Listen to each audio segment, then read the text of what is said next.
예, 이재명 대통령이 국회 후보 당일 3대 특검을 지명하는 등 특검 절차에 속도를 내고 있습니다.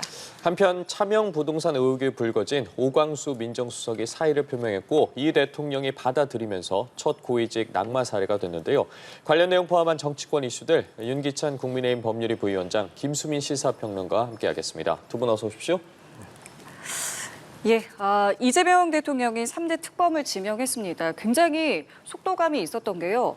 어제 오후에 6명이 추천이 됐는데 어젯밤에 지명을 했습니다. 그러니까 추천 당일에 지명 통보가 이루어졌고 상당히 좀 속도감 있게 진행되고 있는데요. 일단 특검 인선 몇몇 지금 저희가 화면으로 보여드리고 있죠. 어떻게 평가하고 계십니까? 일단 국회에서 조국 혁신당과 민주당 두 당만이 추천을 했잖아요. 그러다 보니까 풀 자체가, 그러니까 대통령이 임명할 수 있는 특검의 풀 자체가 편향적이었다라는 생각이 들고, 왜냐하면 특검의 가장 큰 제도적 취지가 뭐냐면 중립성을 지키고 정치적인 편향성이 없는 수사를 진행하는 것인데, 지금 임명된 분들은 어찌됐든 본인의 지난 경험 자체가 약간의 편향적일 수 있다라는 의혹을 받을 수밖에 없는 이력들을 갖고 계셔서 이제 그 부분이 문제가 되는 거죠.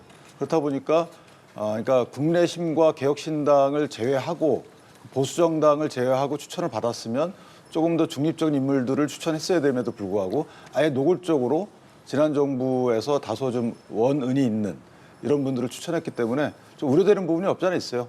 조은석 전 감사위원의 경우에는 뭐 다들 알다시피 사법연수원 부원장 하시다가 이게 이제 좌천성 인사였거든요. 그래서 서울 고등검사장으로 승진을 하셨어요. 이게 문재인 정부 때입니다. 그러다 감사위원 역임하실 때도 사실 전현희 국민권익위원장 감사 관련돼서 이제 변호인이냐라는 비판을 받을 정도로 다소 이해하기 어려운 행보를 했다, 이런 이제 평가를 받기 때문에 그런 문제가 하나 있고, 그다음에 서울중앙지법원장의 경우에도 사실은 이제 그 법원 내에 뭐 우리법 연구회를 떠나서 어쨌든 사법농단 관련되거나 아니면 블랙리스트 관련됐을 때 조사위원장까지 맡을 정도로 약간은 좀 중립적이지 않다라는 평을 받을 수 있는 분이라서, 다만 이제 해병대원 특검하는 이 변호사님은 제가 볼 때는 적절한 인물 같아요. 나머지 두 분은 좀 걱정스럽다 이렇게 생각합니다. 굉장히 속도감 있게 지금 지명 통보까지 이루어졌고 이제 앞으로 준비 기간을 거치게 되면은 뭐 이르면 7월 초부터 이제 수사가 시작될 것이다라는 관측이 있는데, 다만 이제 내란 특검, 김건희 특검에 대해서는 좀 편향적이지 않냐라는 입장을 내셨습니다. 어떻게 좀 평가하고 계십니까? 네, 제3자 추천을 하면 아무래도 그런 말썽이 적은데 국민의힘이 그 안을 받지 않았죠. 윤석열 정부 끝나기 전에 그 안을 받아서 몇 개 특검은 벌써 시작을 했으면 제3자 추천으로 갔을 텐데 버스가 떠나버렸다라고 하는 게 문제겠습니다. 근데 저는 사실 이 민주당과 조국혁신당이 3개 특검에 각 2명씩 총 6명의 후보자를 추천을 했는데, 제가 생각했을 때 가장 합리적이고 가장 무난한 특검 임명이 누구일까라고 생각을 했는데 결과가 그대로 됐어요. 사실은 조국혁신당에서 추천한 심재철, 한동수 이 검찰 출신이고, 사실은 이제 그 윤석열 검찰총장 시절에 총장하고 불화했었던 직접적인 구원이 있는 분들이거든요. 저는 이런 경우는 특검으로 추천하는 게 바람직하지 않다고 봐요. 사실 그런 의미에서 윤석열 당시 예전에 검사가 박근혜 특검에 들어간 것도 저는 그다지 좋은 인선은 아니었다고 봅니다. 그런 것들을 좀 피해서 갈 필요가 있는데, 다행히도 이재명 대통령이 그렇게 선택을 했고, 그리고 조국혁신당이 추천한 후보자 한 분은 이번에 임명이 됐는데, 이분이 국방부 군검찰단 출신이에요. 그래서 굉장히 최혜병 수사에서 어떤 발군의 실력을 발휘할 수 있을 거다. 이런 점에서는 6명 그 특검 후보군 중에서는 가장 합리적인 인사를 했다. 그리고 여기서 이재명 코드와 조국 코드의 차이도 보이는 것 같아요. 이재명 코드는 그림보다는 구색보다는 좀 실무 위주. 예, 그런 이제 코드가 아닌가라는 점에서 이번 인사는 어쨌든 좀 그래도 상대 평가를 하자면 이 후보군에서는 가장 합리적으로 출연했다라고 저는 평가를 합니다. 예, 앞으로 이제 세부적으로 좀 어떻게 꾸려질지도 지켜봐야 할 것 같은데, 한편 이재명 대통령 어제 이태원 참사 현장과 서울 한강 홍수 통제소를 찾았습니다. 안전 대비 태세를 점검했는데 취임 후의 첫 행보로 한국거래소를 찾았고요. 이제 이어서 안전과 관련한 부분까지 현장을 찾으면서 강조를 했습니다. 지금까지의 그 행보에 대해서는 좀 어떻게 바라보고 계십니까? 일단 현장 행보는 제가 볼 때 뭐 적절히 하시는 것 같아요. 특히나 이제 안전 관련해서는 홍수 통제소 같은 경우에는 곧 장마 시즌이 되기 때문에 대통령이 직접 가서 현재 운영 시스템이나 뭐 안전책이 어떻게 돼 있는지에 대해서 실제 보는 거, 이거 대단히 중요하다고 보고, 이전에 이제 중대재해처벌법 관련해서 저희가 산업재해만 강조를 해왔잖아요. 그런데 시민재해가 사실은 더 큰 안 좋은 결과를 초래할 수 있기 때문에 시민재해에 대한 공무원에 대한 경각심을 강조했다는 이렇게 생각을 합니다.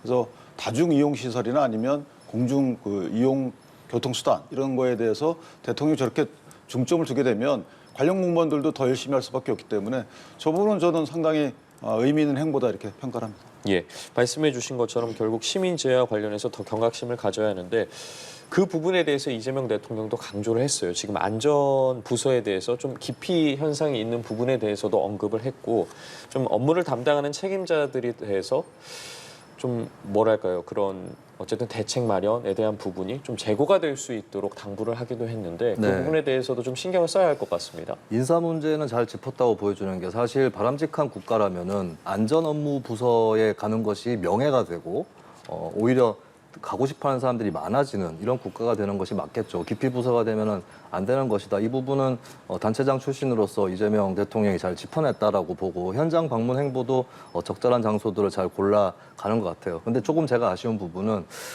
이 기피 부서, 안전 부서가 기피 부서가 되고 있다고 하는데 그렇다면 오히려 한국거래소 전에 이 안전 현장부터 먼저 방문하면 어땠을까? 네, 대통령이 되고 바로 직후에 방문하는 것도 가장 좋은 방법이거든요. 지금 세월호 참사 이후로 지금 10년 넘게 지났는데 시대 정신이에요. 안전이 시대 정신인데 그 부분을 더 명확하게 강조하고 싶었다면 물론 지금 가신 것도 잘 했다고 보지만 이왕이면 아예 제일 처음에 가서 이재명 정부의 기본은 안전에서 나온다. 이것을 좀 더 부각시켰으면 어땠을까 이런 생각도 듭니다. 알겠습니다. 오늘은 재계 총수 그리고 경제 단체장들과 만남을 갖고 있습니다.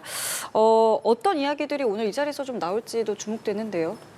전 대통령이 모두 발언이 중요하겠죠. 사실은 이제 이 주제도 약간 이제 바꿨잖아요. 원래는 내수 진작과 투자 확대 이런 취지로 주제를 잡았다가 시간도 1시간, 2시간에 1시간을 줄이고 주제도 통상 대응으로 아마 잡은 것 같아요. 그러다 보니까 통상 대응에 관련된 주제를 정했는데 거기서 상법 개정안에 대한 여러 우려를 재계에서 제기하기 어렵잖아요. 그러니까 아마 다음에 또 한 번 이런 자리를 마련할 것 같고 오늘 이 자리는 사실 G7 그 다자 회의의 참석과 관련해서 여러 가지 대통령이 얻을 수 있는 의견 수렴 내지 지식 이런 것들을 위한 자리가 아닌가라는 생각이 들고 어쨌든 재계 입장에서 보면 노란봉투법이나 상법 개정안 등에 대해서 상당히 건의를 쭉 해왔는데 이 부분이 대통령께서는 실제 사흘 안에 본인이 뭐 상법 개정안을 통과시키겠다라고 예전에 공언했듯이 재계의 어떤 건의에 대해서 관심을 두지 않고 있는 상황입니다. 그래서 이 부분은 조금 대통령이 좀 열어두는 자세가 필요하지 않겠는가. 특히나 주식시장 5천선 이 부분 관련돼서는 뭐 단타 위주의 주식 투자를 하시는 분들도 계시지만 실제 장기 투자로 가시는 분 입장에서 보면 회사의 가치가 올라가는 거, 그러니까 성장이 되고 기업 실적이 높아지는 부분이 실제 주식시장의 장기적인 그 밸류 제고에 큰 도움이 되는 거기 때문에 그런 차원에서 보면 재계에서 우려하거나 이 건의하는 부분도 여러 가지 검토할 필요가 있지 않을까 이런 생각을 합니다. 당장 오늘 자리에서 뭐 민감한 법안에 대한 얘기가 나오진 않더라도 어쨌든 지금 뭐 이 노란봉투법이라든가 상법 개정안에 대한 이제 법안 처리가 예고가 되어 있기 때문에 이 부분과 관련해서 앞으로 경제인들과의 접촉이라든가 뭐 대화가 많이 필요할 것 같긴 하거든요. 네, 정경유착이 아닌 한도에서 특혜라든지 이권을 주고받고 하는 것이 아니라면은 굉장히 긴밀하게 대화할 필요가 있겠습니다. 혁신과 창의가 만발하는 그런 경제계가 될 수 있도록 대통령이 돕고 이끄는 것이 상당히 중요하겠고요. 근데 저는 좀 주의할 필요가 있는 것이 아까 우리가 안전 얘기를 했지만 이 안전을 위해서 반드시 필요한 규제라는 게 있습니다. 뭐 안전, 환경, 인권 이런 것들을 위해서 필요한 경제도 규제가 있는데 사실 좀 이재명 대표 취임사를 보면 좀 나갔다 싶은 부분들이 있어요. 규제 완화에 대해서 너무 지나치게 좀 무게를 싣고 있는 부분이 있고 이거 자칫하면 국민의힘 정부에서 하고 싶었던 일을 민주당 정부 손으로 하는 거 아니냐 이런 걱정도 좀 드는 거거든요. 이런 부분들을 물론 기업이 영업을 하고 생산하는데 방해가 되는 정말 필요 없는 규제가 있다면 빠르게 혁파해야 됩니다. 근데 그게 아니라 더 기본적인 권리를 지키기 위한 보편적인 그런 규제 같은 경우는 또 지켜야 되는 거거든요. 이런 부분들을 잘 조율해 나갔으면 좋겠다. 사실 기업 측에서도 최근 들어서 계속해서 사회적 책임이라든지 이런 것들을 강조를 하는 분위기입니다. 기업 입장에서도 예전에 박용만 대한상공이 회장 같은 경우도 뭐 필요하면 증세도 할 수 있다 이런 발언 또 하셨거든요. 이런 것들을 대통령하고 잘 조율이 되면 좋겠고 노동자와 이제 재계 간의 굉장히 불편한 관계 이런 것들도 중간에서 잘 조율할 수 있도록 차근차근 계속 스텝을 밟아 나가길 바랍니다. 예, 알겠습니다. 이처럼 경제와 안전 등에 대해서 강조하고 있는 이재명 대통령 취임 후에 첫 국정 지지율이 나왔습니다. 저희가 관련 자료를 좀 보면서 이야기를 나눠보도록 할 텐데 수치가 지금 보시면 긍정이 53%, 부정이 19%입니다. 이 수치가 같은 시기에 윤 전 대통령 지지율보다 5%포인트 높은 수치인데 향후 국정 운영에 대한 긍정적 기대도 65%로 집계가 됐습니다. 대통령 취임 후에 첫 지지율 어떻게 보셨는지 좀 여쭤보겠습니다. 전 낮은 지지율이라고 봐요. 왜냐하면 그 윤석열 전 대통령 시절에 그때는 보다 낮았죠. 그런데 그때는 사실은 이제 민주당이 대선 불복적 움직임이 있었던 때였어요. 0.73%로 이기다 보니까 실제 너무 아깝다라는 생각이 기반에 깔렸는지 몰라도 사실상의 대선 불복적 행태를 보였기 때문에 그러니까 진영 대 진영이 갈린 이런 현 정국 하에서 그 당시 정국 하에서는 뭐 그 지지율이 상당히 낮을 수밖에 없었고 그다음에 이제 박근혜 전 대통령 때도 낮았죠. 그거는 당내 문제도 있는 부분이 있고 진보 정부 시절에 보면 일단 기대치가 좀 높은 부분이 있어요. 70%대를 기록하다가 문재인 전 대통령은 80%대를 기록했던 걸로 기억이 되는데 어쨌든 그만큼 기대를 많이 한다라는 것이 반영돼야 되는데 지금 기대보다는 걱정이 있다는 거죠. 그러니까 진영 간에 바라보는 시각이 워낙 차이가 있는 것이고 그 걱정에 대해서 1호 법안 자체가 사실 특검이었잖아요. 대통령이 조금 더 시간을 두고 가지 않고 3일 기한임에도 불구하고 바로 당일날 특검을 임명하든가 법안 통과도 바로 1호 법안을 통과시키든가 민생과 경제 성장이라고 그랬으면 관련 법안을 먼저 통과시켰음에도 불구하고 예를 들면 추경 이런 거죠. 근데 지금 이재명 대통령의 행보는 뭐 현장 행보는 잘 하시는데 전체적인 국정 틀 자체는 걱정스러운 행보를 하고 계시다. 그런 거에 대한 반로로서 저는 낮게 평가가 됐다 이렇게 생각을 하고 따라서 앞으로 국정 방향을 좀 고칠 필요가 있다라고 생각합니다. 예. 통합에 방점을 두는 국정 행보를 통해서 국정 동력을 유지해야 개혁도 필요하고 이렇게 되는 것인데 지금 거꾸로 하고 계시다 이런 생각이 들어요. 네, 일단 뭐 취임 지지율이 좀 뭐 되게 높아 보이지는 않죠. 50%를 조금 넘고 있으니까. 근데 잘 보면은 부정평가도 낮아요. 19%면 나머지 28%는 관망 중이라는 거거든요. 이쪽에서는 이재명 대통령이 해볼 만하다라고 그렇게도 평가를 할 수 있을 것 같아요. 그리고 윤석열 전 대통령 초기 지지율보다는 조금 높거든요. 사실 이 부분은 시운이 좋은 것도 있어요. 그 앞에 또 윤 전 대통령 파면이나 이런 걸 거쳤기 때문에 반사이득도 보고 있는데 어떻게 보면은 글쎄요 3년 사이에 이재명 대통령이 사법 리스크가 늘어난 거는 굉장히 큰 골치거리지만 근데 반면에 여론 입장에서는 오히려 3년 전에 대통령이 되는 것보다 지금 되는 게 훨씬 나은 그것을 사실 좀 보이는 것 같습니다. 그래서 본인이 하기에 따라서 아까 28%의 관망 충분히 지지를 받을 수 있다고 보여지고 기대치도 좀 높아요. 지지율보다는 65%인데 이 부분을 잘 참조해서 가면 좋겠다는 생각이 듭니다. 사실은 이게 이재명 대통령이 주류 정치인으로서 본인이 책임져야 될 어떤 한국 정치의 분열도 있겠지만 사실 분열 자체가 지금 어떤 사람의 문제를 떠나서 너무 구조적으로 고착화되어 있거든요. 이 자체를 치유해 나갈 수 있어야 되는 것이고 분열에 대해서 굉장히 우려하고 통합을 강조하는 취임사를 이번에 이재명 대통령이 했는데 저는 사실 그게 진심일 거라고 봐요. 왜냐하면 이제 대통령이 됐기 때문에 분열은 본인한테도 굉장히 큰 손해입니다. 그런 부분들을 감안했을 때 통합적 행보를 그래도 하지 않겠는가라는 그런 기대도 해봅니다. 알겠습니다. 자, 그리고 차명 부동산 의혹이 있었죠. 오광수 민정수석이 어젯밤에 사의를 표했고요. 이 대통령이 사의를 수용했습니다. 사퇴 요구가 있었는데 직접 사의를 표명을 했고 오늘 이제 수용이 됐습니다. 이 부분 어떻게 보셨습니까? 저는 좀 지켜봤는데 오래 걸렸죠, 생각보다. 왜냐하면 문제되고 있는 논란거리에 대한 진위 확인 여부가 쉬운 부분이었거든요. 그러니까 이게 그냥 어떤 의혹 제기가 아니고 사실관계가 거의 확정된 거에 대한 평가 문제만 남은 거였는데 그 평가가 너무 오래 걸렸다는 거죠. 그리고 명의신탁 같은 경우에는 저희가 공직자 검증 체크리스트에 보면 본인이 작성하는 거에 항상 있어요. 명의신탁을 한 적이 있느냐? 없다, 있다. 체크하게 돼 있는데 그 체크를 아마 했을 거예요. 그 오 수석이. 그러면 그 체크를 보고 평가를 했어야 되는데 그 평가가 한 번은 지나쳤고 두 번째 평가 국민적 지탄을 받은 이후에도 어떤 결단이 늦었다라는 부분이 좀 아쉬운 부분이 있죠. 명의신탁을 스스로 왜냐하면 소송을 거쳤기 때문에 스스로 인정한 꼴이고 그다음에 이제 뭐 대출 과정에서도 이게 차명 대출인지 아니면 대출 알선인지 두 개 다 관여돼 있는지 사실은 되게 이례적인 현상이 있음에도 불구하고 이걸 그대로 끌고 갔다는 거 며칠간 그러니까 대통령 결단이 늦어졌던 것 같은데 그 부분은 어떻게 앞으로 인사에 대해서 기준 자체를 이번에 확립하는 기회로 삼아야지 어떻게 만약 국민적 비판이 없게 되면 그냥 넘어가는 식의 인사 기준을 갖고 있으면 안 되겠다라는 생각을 해요. 물론 이 그 인사 검증 대상자 입장에서 보면 전 이재명 대통령 자체가 사법 리스크 아직 해소되지 않은 상황이잖아요. 재판이 중단되니 많이 이런 상황이기 때문에 인사 검증 과정에서 저런 문제들에 대해서 이걸 엄밀한 잣대를 들리기가 과연 이게 쉬운 것인가에 대한 근본적인 문제점도 있는 것이죠. 너무 늦었다고 평가를 해주셨고 앞으로 인선 이제 많이 남아 있는데 여기에도 영향이 있겠습니까? 네, 있을 거라고 보여져. 왜냐하면 이건 정리할 수밖에 없는 것이 사실 오광수 수석 같은 경우는 이게 뭐 윤리적인 문제 이상으로 법적인 문제로 비화되는 재산 은닉이라든지 이런 사안이거든요. 근데 이런 분이 인사 검증을 하게 되면 그러면 어지간하면 다 통과하겠다. 이런 냉소가 나올 수밖에 없는 거죠. 그리고 검찰 개혁 문제도 있는데 검찰을 개혁하려면 정치권이 정부가 검찰보다 더 깨끗해야 됩니다.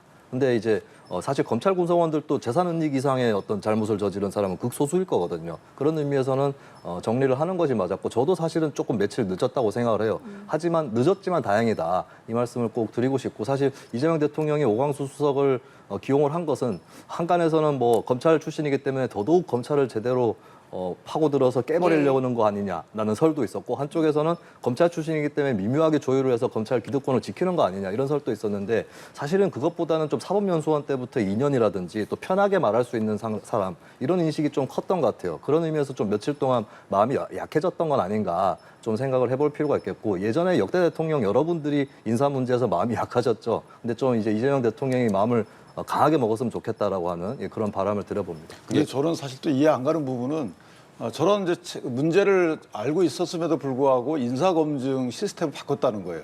그러니까 그것만 없었어도 어떻게 헤쳐나갈 수 있었을 텐데 예컨대 법무부 산하에 있는 인사검증 그 시스템을 민정수석실을 갖고 왔다는 거잖아요. 예. 저걸 알고도 갖고 왔다는 게 저는 좀 이해가 안 되는 부분이 없잖아요. 있죠. 그만큼 방만하거나 아니면 시스템이 아직까지 갖춰지지 않았다 또는 인사 기준이 낮다 이렇게 뿐이 평가할 수가 없는. 인선과 관련한 부분 말씀해 주셨는데 지금 김민석 국무총리 후보자에게도 의혹이 제기가 된 상황입니다. 과거에 좀 자신에게 불법 정치 자금을 제공한 정치인으로부터 이 돈을 좀 빌린 뒤에 현재까지 갚지 않고 있다라는 의혹이 제기가 된 건데 일단 김민석 후보자 측에서는 해명을 준비 중이라는 입장이지만 국민의힘에서는 인사를 철회해야 된다 요구하고 나섰습니다. 어떻게 좀 보고 계십니까? 네, 의혹은 제기되는 것이고 이제 이건 바로 불식시키기는 어려울 것 같아요. 의혹 수준이고 한 거기 때문에 일단 준비 중이다, 해명을 준비 중이다라는 말도 받아들일 수 있습니다. 그래서 저는 이거를 성급하게 비난하거나 혹은 거꾸로 강박적으로 두둔하거나 이럴 필요는 없다고 보고 어차피 국무총리라고 하는 이건 민정수석하고도 달라요. 굉장히 큰 자리이고 국회 임명 동의를 받게 돼 있거든요. 인사청문회도 장관보다 더 길게 할 수 있는 것이고 이렇다면 이제 검증하는 쪽에서도 충분히 칼날을 잘 벼르면 되는 것이고 또 김민석 후보자 입장에서도 방패라든지 이런 것들 충분히 준비를 하면 되는 거라고 봅니다.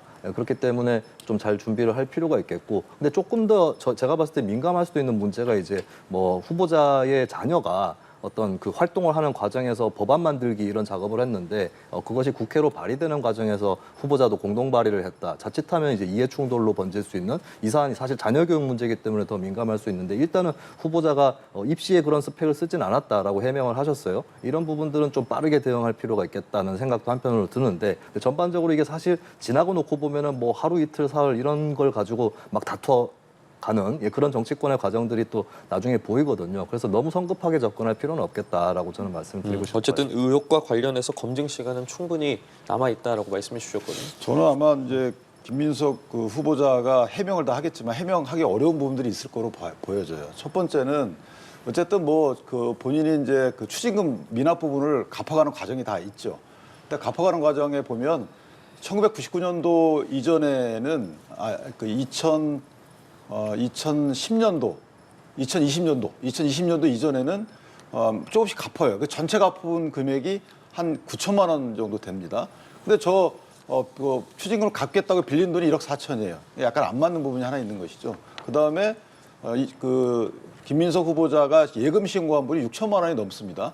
그 예금이 6천만 원이 있는데 아직까지도 빚을 원금을 안 갚았다는 거잖아요. 그것도 좀 이상해요. 그럼 둘 중에 하나죠. 안 갚아도 되는 돈으로 여겼거나 쌍방에 차용증 썼지만 그럼 정치자금인 거예요. 그래서 그 부분에 대해서 왜 6천만 원이 넘는 예금이 있음에도 불구하고 안 갚았냐라는 문제 제기했을 때 어떻게 대답하는지가 가장 곤란할 것 같고 또 하나 이제 그 자녀의 어떤 학비와 관련돼서 이 학비를 더하게 되면 또 상당히 지출액이 늘어남에도 불구하고 이거 어디서 났는지에 대한 문제가 있는 거예요. 그러니까 돈이 들어온 인풋과 아웃풋이 일치하지 않으면 이거를 설명하기가 굉장히 어려워질 부분이 하나 있다라는 부분이고 그건 저희가 청문회 과정에서 해명을 들어보면 될 일이고 또한 이제 사단법인 문제가 나오는데 사단법인의 후원금을 받아서 기부금을 받아서 한 1억 정도가 된다는 거잖아요.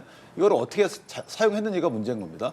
왜 이 얘기를 저희가 하냐면 송영길 전 민주당 대표가 먹고사는문제연구소를 통해서 7억 여만 원의 정치자금을 받아서 이거 유죄 판결을 받았단 말이에요. 그러니까 이 사단법인의 그 운영 자체가 내 정치 활동에 도움되는 방향으로 지출이 됐다면 이것 또한 큰 문제가 될 가능성이 있는 거예요. 그래서 이 두 가지 문제 측면에서 보면 이번 청문회가 만만치 않은 청문회가 될 것이다. 물론 국회 동의가 필요하지만 뭐 절대 다수 의석을 갖고 있는 민주당 입장에서 보면 통과는 당연한 거지만 거기서 상당히 부담을 갖는 정치적 부담을 갖는 통과가 될 가능성이 크다 이렇게 생각합니다. 알겠습니다. 자, 이번에는 당 상황도 알아보겠습니다. 오늘 민주당에서는 원내대표가 선출됩니다.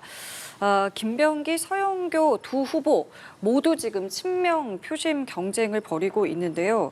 글쎄요, 지금 어느 후보가 더 뭐 앞서고 있다, 유리하다 이런 분석은 없어요. 굉장히 팽팽한 것 같습니다.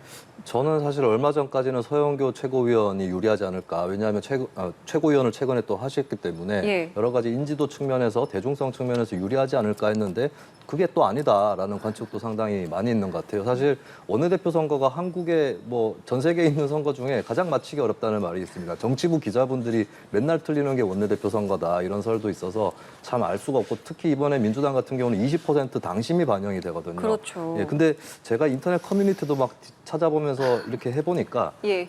예전에 그 광고 카피 중에 소리 없이 강하다 이런 광고 카피가 있었잖아요. 이 김병기 의원이 좀 거기에 맞는 것 같아요. 그리고 최근에 국정원의 뭐 아들 청탁 의혹이 불거졌는데 굉장히 강하게 반박하면서 해명을 하고 있고 이런 부분이 오히려 당원들 입장에서는 역으로 또 감싸주고 싶은 그런 정치인이 될 수도 있기 때문에 제가 처음에 예상했던 것과는 조금 달리 의외로 김병기 의원이 상당히 선방하거나 당선될 수도 있겠다 이런 관측을 해봅니다. 알겠습니다. 이 부분은 이제 오늘 결정이 나는 것이고 원내 지도부 이후에 이제 차기 당권은 또 누가 쥐게 될지도 벌써부터 이제 관심이 모아지는 것이 박찬대 원내대표, 그러니까 전 원내대표죠. 어제 당권 도전 고민 중이다라고 말을 했고요.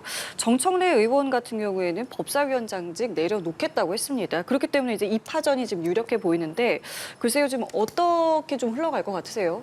원내대표는 사실 큰 의미는 없어 보여요. 본인들의 정치적인 앞으로 미래에 관련된 그런 어떤 결과 이외에는 특별한 대통령과의 관계에서 차별화를 추진하거나 또는 뭐 당내 원내 그 소수기 때문에 다수당을 상대로 훌륭한 정책을 펴야 된다 이런 식의 입지가 아니잖아요. 그러니까 원내대표는 사실 편안한 직종이기 때문에 오히려 원내대표를 선출할 때 야당과 어떻게 그 협상을 하고 수기 과정 거칠지에 대한 그 부분에 천착한다 그러면 어떤 분이 유리할지는 분명히 나옵니다. 그러니까 쉽게 말하면 대통령 입장에서 보면 어떤 원내대표가 본인 국정 운영에 도움이 될지는 저는 개인적으로 딱 점쳐지는 분이 있어요.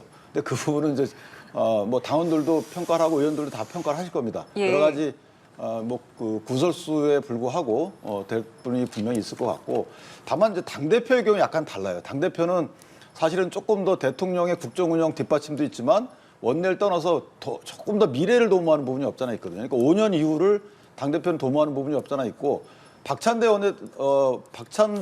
그 원내대표의 경우에는 이재명 그 대통령과의 크게 차별을 하지 않겠지만 정청래 그 의원의 경우는 차별화할 가능성도 없잖아 있습니다. 따라서 저는 당의 미래, 다음 수권을 위한 준비 작업을 하는 당대표가 누구가 되느냐에 따라서는 대통령과 약간의 차별화, 약간의 갈등 이런 부분도 서서히 나타날 가능성이 있기 때문에 오히려 당대표의 결과가 조금 더 관심거리가 아닌가 개인적으로 그렇게 생각합니다. 알겠습니다. 국민의힘도 이제 다음 주에 원내대표 선출이 있겠고요. 3선의 송원석 의원과 김성원 의원이 출사표를 던졌습니다. 일단은 두 인물만이 아직까지는 뭐 출사표를 낸 상황인데 글쎄 어떻게 좀 분위기 보고 계세요? 네, 일단 두 사람 대결로 좁혀지는 것 같은 분위기긴 합니다만 뭐 단정할 수는 없겠지만요.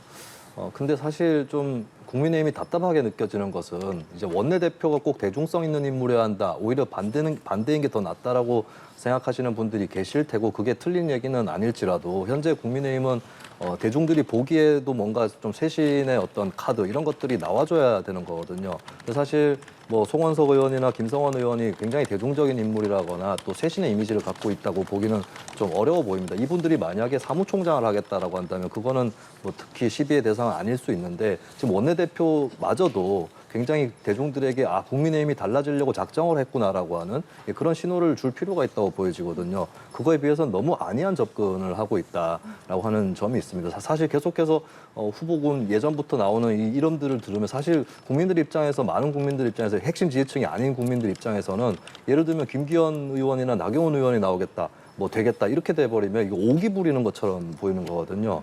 저는 이제 조경태 의원 정도는 사실 계속해서 좀 국민의힘의 그 보수 노선을 지키려고 했던 사실 윤석열 대통령을 끌어내는 게 보수를 지키는 것이었죠. 그 말은 100번 옳은 거였거든요. 그런 의미에서 조경태 의원이 되면 국민들도 야 드디어 국민의힘이 과거와 단절을 하고 제대로 여당과 경쟁을 하겠구나라고 하는 그런 기대감을 심어줄 수는 있다고 봅니다. 그분이 실제로 원내대표를 얼마나 잘할지를 떠나서. 근데 사실 좀 그런 눈에 보이는 노력들 이런 것들이 아직 국민의힘이 상당히 부족하지 않나 좀 그런 생각이 듭니다. 말씀해 주신 것처럼 지금 김용태 비대위원장의 임기 문제도 있고 개혁안도 있고요.